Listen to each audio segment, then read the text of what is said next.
ఒక రాజుకి లేకలేక సంతానం కలిగిన సంతోషంలో ఊరు ప్రజల్ని పిలిచి విందు భోజనం పెట్టిస్తాడు.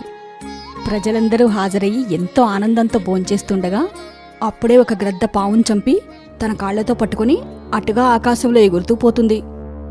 చనిపోయిన ఆ పావు నోట్లో నుంచి విషం కారి కింద భోంచేస్తున్న ఒక మనిషి పాయసంలో పడుతుంది. ఆ పాయసం తిన్నతను విషానికి ఒళ్ళంతా నీలం రంగులా మారి అక్కడికక్కడే చనిపోతాడు.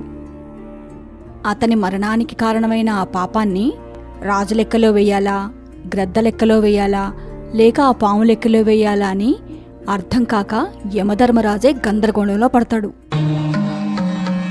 ఇది జరిగిన కొన్నాళ్లకి రాజుగారిని కలవడానికి వేరే రాజ్యం నుంచి కొంతమంది అతిథులొస్తారు. రాజభవనానికి దారెక్కడా అని అందర్నీ అడుగుతూ వెళ్తుంటే దారిలో ఒక పళ్ళమ్ముకునేవాడు ఆ అతిథులతో, మా ఊరు రాజుగారిని మొదటిసారి కలుస్తున్నారనుకుంటా, కొంచెం జాగ్రత్తగా ఉండండి అని అంటాడు.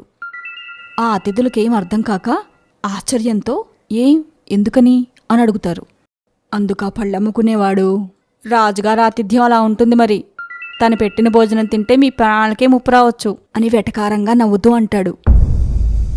అప్పుడు ఆ యమధర్మరాజు రాజుగారి విందు భోజనంలో తిని చనిపోయిన ఆ వ్యక్తి మరణాన్ని హత్యగా మార్చి ఆ పాపాన్ని ఈ పళ్ళమ్ముకునేవాడి ఖాతాలో వేసేస్తాడు. అదేంటి, ఎందుకలా? మనిషి చేస్తేనే తప్పు కాదు, ఒకరిపై నింద మోపడం కూడా తప్పే. ప్రస్తుతం ఈ ఘోరం ప్రతి చోట జరుగుతుంది, ముఖ్యంగా సోషల్ మీడియాలో మరీను.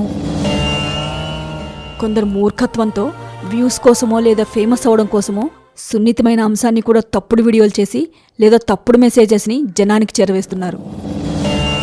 ఇది సమాజంలో భయంకరమైన పరిణామాలకి దారితీస్తుంది. అందుకే మళ్ళీ చెప్తున్నా, మనిషి ఏదైనా తప్పు చేస్తే ఎంత పాపమో అంతకంటే ఎక్కువ పాపం తప్పుడు ప్రచారం చేయడం. ఇలాంటి పాపం ఎప్పుడూ మన తలకు చుట్టుకోకూడదనే నీకీ కథ చెప్పాను. సరే అమ్మా, నాకు తెలియని టాపిక్స్ ఇంకా నాకు అవసరం లేని టాపిక్స్ గురించి ఎవరితో మాట్లాడను, డిస్కస్ కూడా చేయను.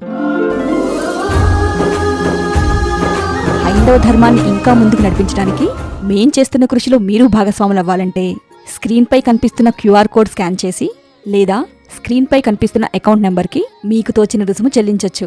మీరెంత చెల్లించినా ఎక్కువ తక్కువ అనే భేదం లేకుండా ప్రతి రుసుము ప్రేమపూర్వకంగా స్వీకరించబడతాయి. క్యూఆర్ కోడ్ స్కాన్ చేసినప్పుడు శాంతి గౌతమి కూతురు అని నా పేరు కనిపిస్తేనే అమౌంట్ ట్రాన్స్ఫర్ చేయగలరు.